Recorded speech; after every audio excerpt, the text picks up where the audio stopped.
तो सबका स्वागत है। तो आज हम 9वीं അധ്യായം 9ാമത്തെ അധ്യായം ചീഫ് കി ദാവത്ത് എന്ന് പറഞ്ഞ കഥയാണ് എടുക്കാൻ പോകുന്നത്. ഇതുവരെ നമ്മൾ എന്തായിരുന്നു, കവിതകളൊക്കെ ആയിരുന്നു. ഓരോ കാലത്തുള്ള പ്രത്യേകം കവികളെ പറ്റിയാണ് പഠിച്ചത്. ഇനി നമ്മൾ ഒരു രസകരമായ ഒരു കഥ. അപ്പോൾ ആ കഥയിലേക്ക് നിങ്ങളെ ഞാനല്ല, നമ്മളുടെ നാഷണൽ അക്കാദമി സ്വാഗതം ചെയ്യുന്നു. അച്ഛാ സബ്കാ സ്വാഗത് ഹേ. അപ്പോൾ अब हम शुरू करें. ചീഫ് കി ദാവത്ത്. ദാവത്ത് മത്ലബ് സദ്യ, ഫങ്ഷൻ. എന്തെങ്കിലും ഇപ്പോഴത്തെ ഇതിലെന്താ പറയുക ടീച്ചർക്ക് അറിഞ്ഞൂടാ. ഒരു സദ്യ കൊടുക്കുക, ഒരു വിരുന്ന് കൊടുക്കുക. അപ്പോൾ ആ വിരുന്നിനെ പറ്റിയിട്ടാണ് ഇവിടെ പറയുന്നത്. ഒരു പ്രത്യേക കാര്യത്തിന് വേണ്ടിയിട്ടുള്ള ഒരു വിരുന്ന്. നമ്മൾ വിരുന്ന് കൊടുക്കും, കല്യാണം കഴിഞ്ഞാൽ വിരുന്നുണ്ടായിരിക്കും അല്ലേ. അങ്ങനെ പിറന്നാളിന് നമ്മൾ ഇതായിട്ട് കുട്ടികളുടെ പിറന്നാളിന് അവരുടെ ആഘോഷമായിട്ട് നമ്മൾ ആളുകളെയൊക്കെ വിളിച്ച് സദ്യ കൊടുക്കും. അപ്പം അങ്ങനെയൊക്കെ ഒന്നിപ്പോൾ സദ്യ എന്നും പറയാൻ പറ്റില്ല. ഒക്കെ എന്തായിരിക്കും, സ്പെഷ്യൽ രീതിയിലുള്ള പ്രത്യേകം എന്തൊക്കെയാണ് എന്തോട്ടെ. അപ്പം ഇവിടെ ചീഫ് കി ദാവത്ത്. ചീഫ് എന്ന് പറയുന്നത് ആ വ്യക്തിയുടെ ഉയർന്ന ഉദ്യോഗസ്ഥ, അവരാണ് ചീഫ് എന്ന് പറയുന്നത്. അപ്പം നമ്മളുടെ കഥാപാത്രമായിരിക്കുന്ന ശ്യാംനാഥ് അപ്പനെ ചീഫ് കെ ലിയെ ഏക് ദാവത്ത് കി തയ്യാരി കി ഗയി ഹെ. അതാണ് ഈ കഥയിലെ കഥാവസ്തു. അപ്പോൾ അദ്ദേഹം തൻ്റെ ചീഫിനൊരു സൽക്കാരം കൊടുക്കുക, അതിന് ഉള്ള റെഡിയെടുപ്പാണ്. അപ്പോൾ ആ കഥ കഹാനി 3 ഭാഗോं में बांट जा सकता है. एक उसका आरंभ तैयारी है, दूसरा दावत है, തീസര ദാവത്ത് കെ ബാദ് കി ബാത്ത് ഹെ. അങ്ങനെ 3 ഭാഗങ്ങളായിട്ടാണ് വിഭജിച്ചിട്ടുള്ളത്. ആ 1ാമത്തെ ഭാഗത്തിൽ നമ്മൾ ശ്യാംനാഥ് और अपने पत्नी के साथ तो घर के सजावट करती है. तो घर അവിടെ വൃത്തിയാക്കണോ, ഇവിടെ വൃത്തിയാക്കണോ, സോഫ മാറ്റിയിടണോ, ജനൽ തുടയ്ക്കണോ, കസേര അങ്ങോട്ട് മാറ്റി വെക്കണോ, ടീപ്പോയി മാറ്റി വെക്കണോ, सब कुछ कर रहे हैं. तो अंत में ऐसा वैसा करते करते सब कुछ हो गया है. तो अंत में हमारे श्यामनाथ को याद आ गई है कि अपनी मां को क्या करे. ആ ഹൃദയസ്പർശിയായ ഒരു കഥയാണ്. ടീച്ചർ मैं भी बूढ़ी हो गई हूँ, मेरे बच्चे से ऐसा एक व्यवहार हुए तो मेरी बात क्या होगी. मैं तो ये कहानी पढ़ते या पढ़ाते समय मेरे मन में वही चिंता होती है. അപ്പോൾ ആ അമ്മയിപ്പോൾ എന്ത് ചെയ്യും? ക്യോ माम की രീതി तो ശ്യാംനാഥ് के लिए अच्छा नहीं लगता है. അമ്മയുടെ ആ സ്വഭാവം, വയസ്സായവരുടെ സ്വഭാവം. ഇപ്പം എൻ്റേതും കുറച്ച് കഴിഞ്ഞാൽ എൻ്റെ മക്കൾ അങ്ങനെ പറയുമായിരിക്കും, പറയും. കാരണം ആജ് കാ യുഗ്, ആജ് കാ സമാജ്, ആജ് കാ ജൻ तुम्हारी भाषा में क्या है तो न्यू जन ऐसी है. उसमें कोई बात नहीं है. इसी चिंता में है, इसी दिमाग में मैं रहती हूँ, तो मुझे कोई चिंता नहीं है उसमें. അപ്പോൾ ഇതിങ്ങനെ കഥ വായിക്കുമ്പോൾ ഒരു സങ്കടം വരുന്നു മാത്രം. അപ്പം ഹൃദയസ്പർശിയായ ഈ കഥ. അപ്പം വീടൊക്കെ അലങ്കരിച്ചു കഴിഞ്ഞു, എല്ലാം വൃത്തിയാക്കി കഴിഞ്ഞപ്പോഴാണ് ഭാര്യയ്ക്കും ഭർത്താവിനും മാംകോ ക്യാ കരേ, അമ്മേനെന്ത് ചെയ്യും. അപ്പോൾ രണ്ടാമത്തെ ദിവസം തീരുമാനിച്ച് ഇധർ ബൈठे ഉധർ ബൈठे വഹാം भेजे यहाँ भेजा ऐसे वैसी बातें हो गई है. अंत में एक ബരാമദേ में ले जाकर एक കുർസി में बिठा लिया है. അതിൽ നമുക്ക് കഥ പഠിക്കുമ്പോൾ അറിയാം അത് ഏതൊക്കെയാ ചെയ്യുന്നതൊക്കെ. അപ്പോൾ അയൽ വീട്ടിലേക്ക് പറഞ്ഞയക്കണം, മുറിയിലിട്ട് അതിലടയ്ക്കണോ, കാരണം ഉറങ്ങിക്കോളാൻ പറയണോ, എന്താ ചെയ്യേണ്ടതെന്ന് അറിയാത്ത കേട്ടോ. ഒടുവിൽ ആളൊഴിഞ്ഞ ഒരു വരാന്തയെ കൊണ്ടുപോയിട്ട് അമ്മേനെ ഇരുത്തി. അങ്ങനെ ഇങ്ങനെ തന്നെ ഇരിക്കണം എന്ന് അമ്മേനോട് പറഞ്ഞെങ്കിലും ശരി. മാം വഹാം ബൈറ്റി സോ ഗയി ഹെ, സോനെ പർ ഗുറാട്ട രേ ഹെ. അപ്പം ഫസ്റ്റ് അധ്യായമല്ല, ഭാഗ്യം അതാണ്. ബാത്ത് കുച്ച് സമയക്കെ ബാദ് ദാവത്ത് ആരംഭത്തി ഹെ. ദാവത്ത് തുടങ്ങുന്നു. ദാവത്ത് തുടങ്ങുമ്പോഴോ ദാവത്തിൽ ആളുകൾ വരുന്നു. നിങ്ങൾക്കറിയാം ഇന്നത്തെ ദാവത്ത് എന്താണ്, പാർട്ടികൾ ശരാബ് കെ ബിന നെയ് ഹോത്താ ഹെ. ശരാബ് പീത്തെ ഹെ, चुटकियाँ बोलते हैं और कहानियाँ बोलते हैं, ऐसी वैसी बातें हो गई है, खाना खा गए हैं और सब लोग हाथ धोने के लिए बाहर निकलते हैं. അങ്ങനെ അതെല്ലാം കഴിഞ്ഞ് കൈ കഴുകാൻ പുറത്തേക്ക് വരുന്നു. तो उस माँ को देखती है. അപ്പോഴാണ് എല്ലാവരും ആ അമ്മയെ കാണുന്നത്. माँ क्या करती है, माँ ऊँघ रही है. അമ്മ ഉറക്കം തൂങ്ങി गुर्राटे कर रहे हैं.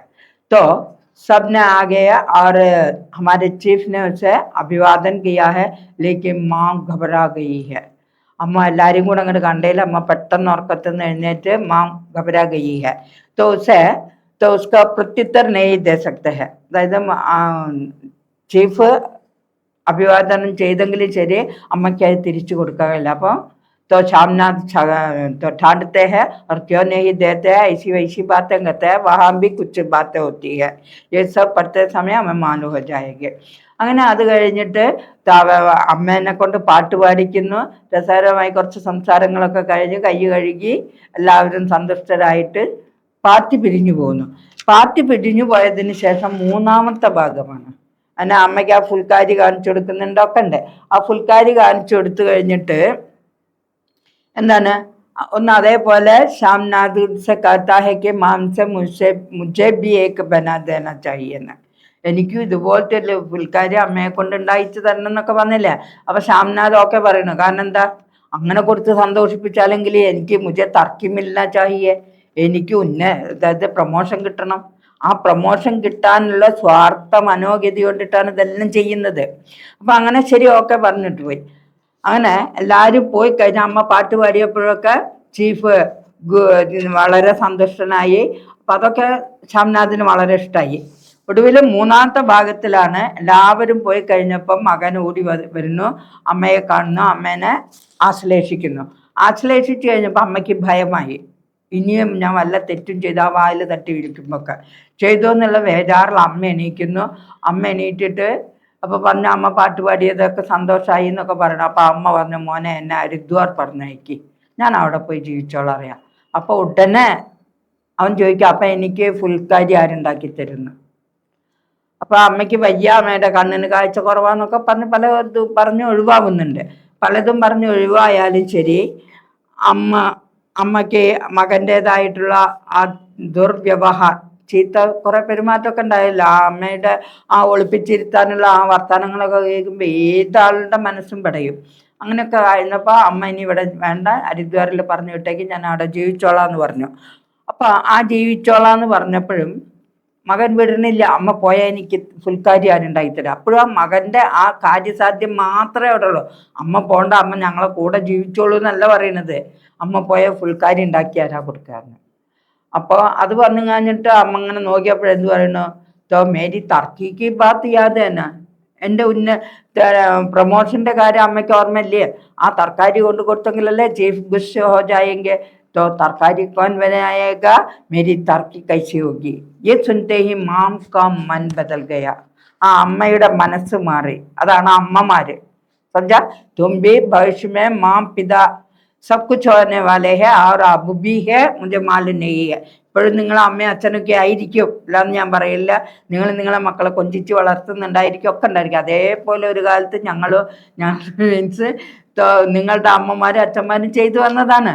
അപ്പൊ അതൊക്കെ നിങ്ങൾ ഓർക്ക മക്കളെ. ഈ ദാവത്തിലെ ശ്യാംനാഥ് നെഹി ബന്ന ചാഹിയെ ഉത്തരമേ കത്തി ഹോ. അതായത് ഈ ദാവത്തില് നമ്മളുടെ ശ്യാംനാഥ് പെരുമാറിയ പോലെ കഭി ഭി അപ്പനി മാം ബാപ് സെ ബർത്താവ് നെഹി കർണ ചാഹിയെ. യഹി ഏക് ബഡാ സന്ദേശ് തുമേ ബത്താനാ ഹെ, യഹി ഈസ് കഹാനി കാ സന്ദേശ് ഹെ.